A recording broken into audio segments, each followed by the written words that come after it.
Welcome to another Kamikaze creation video. Just want to walk you through the suspension upgrade I did on my Torana. This is well before I was doing videos, so I'm just running through a few still images and explain a few things that I did to get the Bilsteins mainly into the suspension system. To get the look that I've got now, which looks really awesome, it's sitting beautifully with a set of 17-inch rims on it.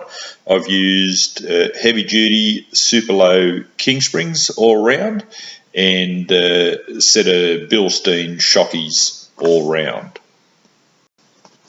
You can see here the difference between the standard weight standard springs and the super low king springs. There's quite a bit of difference in the height of them, and what you'll find is the heavy weight of the king springs might not give you the actual height that you're after, so it's a bit of trial and error when you put it in, because the extra weight will hold the car up even though you've got a lowered spring. Here you can see the difference in the Bilsteins versus the standard shock that was under it. They're much heavier, much stronger, much thicker. Really awesome shock.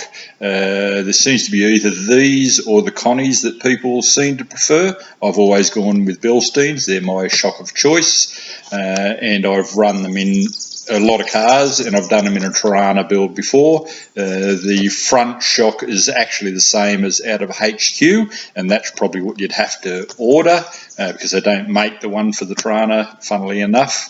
To fit them in, you have to modify the lower wishbone and ease it out so that the legs, the bolt-in points of the shocks can actually slide up through the hole. They slide up through and then bolt in the top of the shock, force down on the top and hold in with the bolt. That only took probably 5 minutes at the most with a square file and a round file, and make sure you round out those edges and don't leave any shear points in there. If you paint them up, it's pretty unobvious that you've made the modification.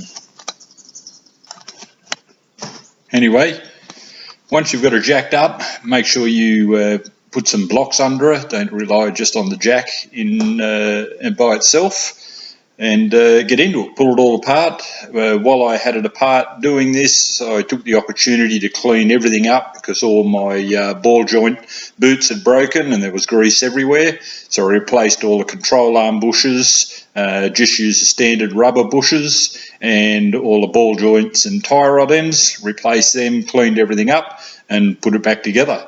And really nice result. It runs well, it looks good under the car. The steering is really tight, the suspension is really tight, and it handles very well on the road. So anyway, have a ball doing it.